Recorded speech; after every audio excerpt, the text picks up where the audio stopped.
Star Wars 7x7, episode 1960. Today, we're going to talk about what we've learned so far about the character of the Mandalorian himself. Punch it.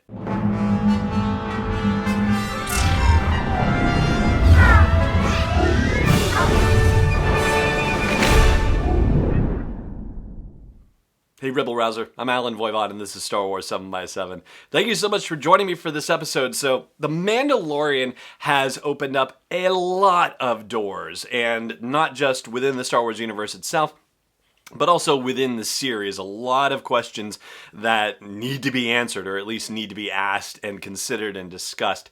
And as far as how I'm going to approach that, well, I'm planning out future episodes of the show, and everybody who is at the 327 level on Patreon, the platform 327 level, will be hearing about my plans for dealing with the Mandalorian going forward very soon. So if you are not yet a patron of the show and are curious as to how I'm going to pursue this whole thing, well then, by all means, check out that and all the other benefits of being a patron of the show.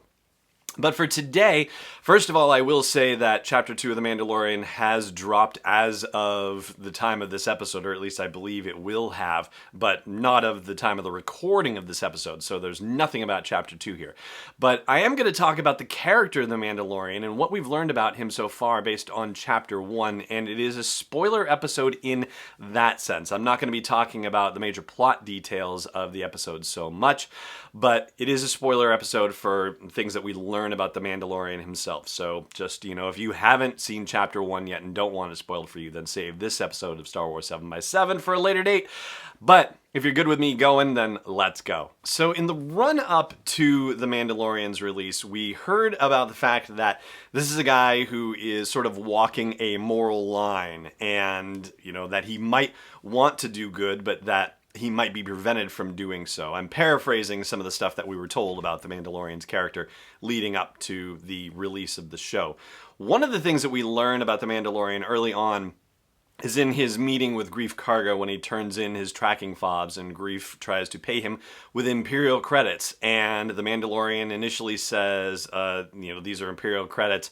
Greef Karga tells him they still spend, and the Mandalorian says, I don't know if you noticed, but the Empire is gone. And Greef says, I can pay you in calamari flan, but I can only pay half. And the Mandalorian accepts this. So when you consider then later on that in their conversation, Greef says the highest bounty he has is 5,000, and the Mandalorian says that won't even pay for fuel these days, it's rather telling that the Mandalorian will only accept the calamari flan for payment of the bounties that he's brought in. Does this mean that he's being practical, that the Empire is on its way out, and so he doesn't want to be stuck with money that isn't going to be useful? I don't think that's the case. I mean, if Greef Karga is telling him that the money still spends, then, why wouldn't you take it and why wouldn't you use it? He's taking calamari flan because of something more about his moral character is what I would say. And maybe it has to do with how bad the Empire was to the Mandalorians to begin with. Maybe it's just that he has a broader sense of justice. This is something that we're going to have to learn about him, but I think it's a rather fascinating first indication of the kind of character this Mandalorian person is. Then we have his interactions with the Armorer, who is played by Emily Swallow, and a couple of things about that. First of all, we find out that he is a foundling, and so all those scenes that we saw in the previous trailers of a family running with a young child in danger and battle droids shooting up the joint and the young child being hidden in some sort of container, well, it seems like it's being positioned as that being the Mandalorian. That young child is our Mandalorian, and therefore an orphan in the grand Star Wars tradition. And I think that's something we're going to have to file away for future reference.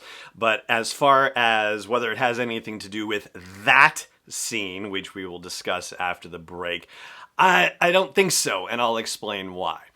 However, he is giving, it looks like, all of his money, all of the money that he got from Greef Karga, as well as that little plate of Beskar steel, to the Armorer. And she notes how generous it is. So, and, he's sponsoring foundlings as well, or at least the excess is going to. And so it does make you wonder whether he's doing this literally out of the kindness of his heart or because he is already, flush with cash and credits as it is, or flush with flawn, as it were, and doesn't necessarily need this particular amount.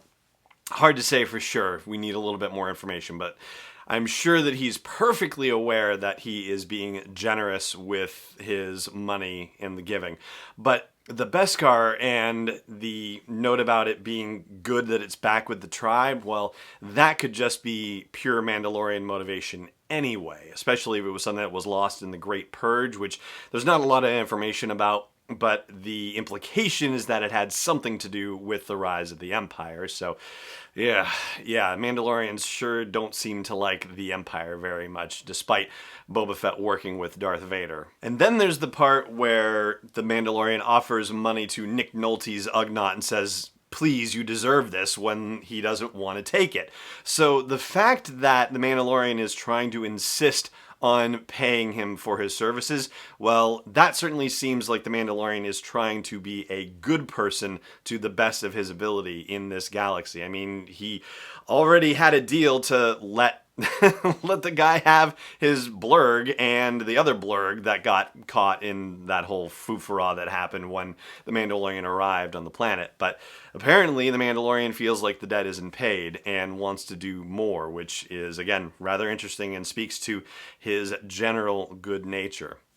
So that's what I've got for you about the Mandalorian right now, but yeah, we're going to talk about that final scene and whether it really tells us anything about the Mandalorian's character in just a moment. Stay tuned. Hey Rebel Rouser, I've made some changes to the asteroid belt level at patreon.com/SW7X7, and they are all with sponsors in mind. So if you want to get the word out about your business, your product, your service to a dedicated Star Wars audience, then please check out patreon.com/SW7X7 and look for the asteroid belt level for details. Again, that's patreon.com/SW7X7. Welcome back. So, at the end of the first episode of The Mandalorian, we have that scene where they find the asset, and instead of letting IG-11 kill the asset, the Mandalorian actually shoots IG-11. We don't know if IG-11 is totally dead or not, but certainly incapacitated enough that the Mandalorian is going to be able to take the asset alive. And so that was sort of the sticking point, that IG-11 was under orders to terminate the asset. And, the strange thing about it is that when the client, that's Werner Herzog's character, says, take the asset alive, if possible, but I acknowledge that bounty hunting is a complicated profession, so proof of termination is acceptable for a lower fee.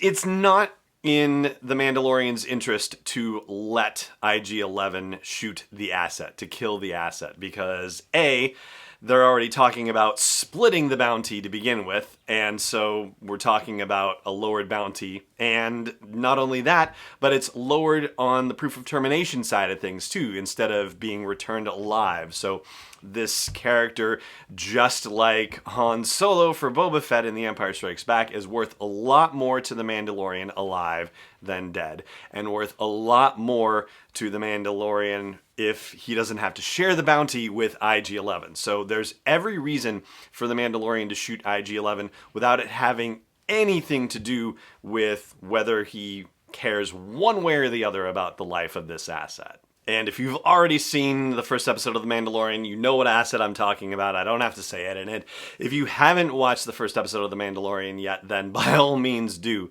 And, I'm not going to stay quiet on this for long because we're going to have to talk about this asset. I mean, really, we are. So that'll come in due course for sure. But for now, that is going to do it for this episode of the show. Thank you so much for joining me for it, as always. And may the Force be with you, wherever in the world you may be. This podcast is not endorsed or sponsored yet by Lucasfilm Limited, Disney, or 20th Century Fox. It is intended for entertainment and information purposes only. Star Wars, the Star Wars logo, all names and pictures of Star Wars characters, vehicles, and any other related Star Wars items are registered trademarks and/or copyrights of Lucasfilm Limited or their respective trademark and copyright holders. May the Force be with them. All original content is copyright 2019 by Star Wars 7x7. We hope you love it.